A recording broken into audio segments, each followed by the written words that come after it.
Selamat pagi Bapak, Ibu, dan Saudara yang dikasihi Tuhan Yesus. Bertemu kembali dengan Embun Surgawi pada pagi hari ini.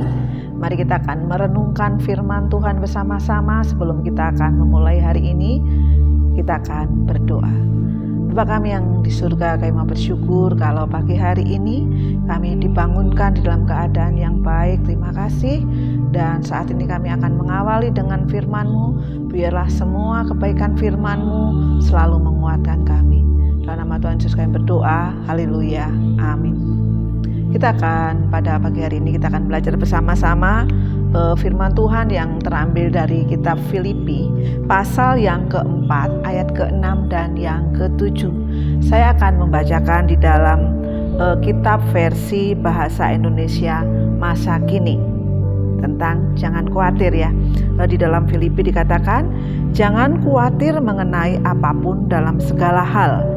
Berdoalah dan ajukan permintaanmu kepada Allah, apa yang kalian perlukan. Beritahukan itu selalu kepada Allah dengan mengucap terima kasih. Maka sejahtera dari Allah yang tidak mungkin dapat dimengerti manusia akan menjaga hati dan pikiranmu yang sudah bersatu dengan Kristus. Bapak, Ibu, dan Saudara yang dikasihi Tuhan Yesus, rasa khawatir itu adalah rasa yang sering ya terjadi dalam kehidupan kita. Apalagi di dunia ini ya, di antara hal-hal yang sangat kompleks yang terjadi di dunia ini, banyak hal yang membuat kita sering merasa gelisah, sering merasa khawatir, sering merasa cemas, sering merasa tidak berdaya. Seorang psikolog pendidikan menulis dan mengatakan bahwa seseorang bisa lebih sering merasa khawatir dibandingkan dengan orang lain karena faktor genetis atau faktor kepribadian, yaitu kebutuhan fisiknya atau kebutuhan pengakuan. Nah, tapi ada masalah ketika kekhawatiran ini menekan ya, kekhawatiran ini berlebihan dan kekhawatiran ini akhirnya mengganggu.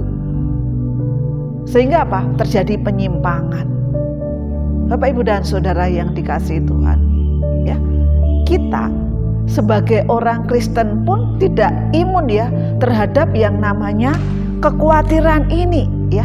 Makanya firman Tuhan yang dikatakan di dalam kitab Filipi pada pagi hari ini mengingatkan kita ya. Alkitab menulis ya, di dalam Alkitab tertulis ya tentang kekhawatiran. Jangan khawatir, janganlah khawatir, itu sebanyak 360 hari ya.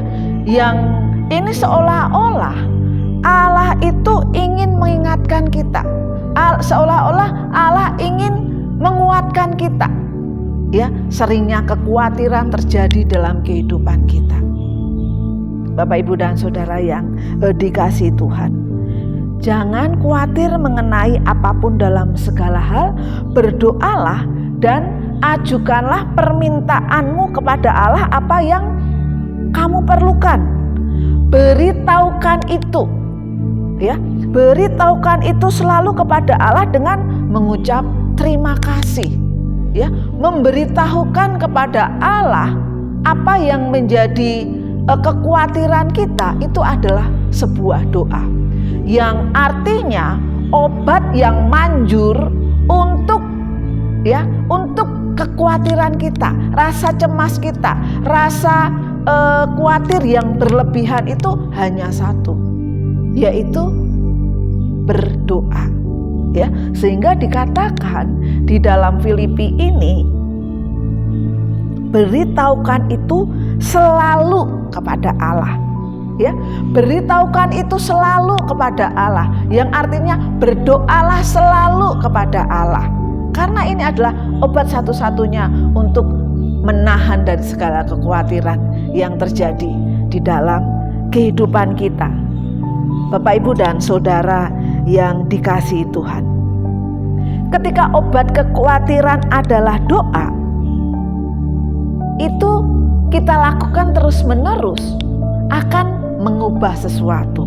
Karena doa, ya, karena oleh doa kita memperoleh pembaruan hati kita, memperoleh pembaruan kepercayaan kita, dan kita melihat bahwa kesetiaan Allah. Dan oleh doa ada damai sejahtera yang akan mengawal hati kita. Oleh doa Allah yang akan menguatkan kita. Dan di frasa terakhir di dalam kitab Filipi pasal 4 ayat yang ke-7 di dalam bahasa Indonesia masa kini dikatakan, Allah akan menjaga hati dan pikiranmu yang sudah bersatu dengan Kristus. Ya, ketika kunci obat adalah doa, bersatu dengan Kristus itu akan menguatkan kita. Sehingga segala kekhawatiran kita serahkan kepada Allah. Dan biarlah pagi hari ini kita diingatkan, kalau ada kata jangan khawatir, janganlah khawatir, tertulis di dalam Alkitab 360 kali. Biarlah satu hari, satu kali kita diingatkan, jangan khawatir, jangan cemas, berdoalah, bersatulah dengan Kristus. Selamat pagi, Tuhan Yesus memberkati.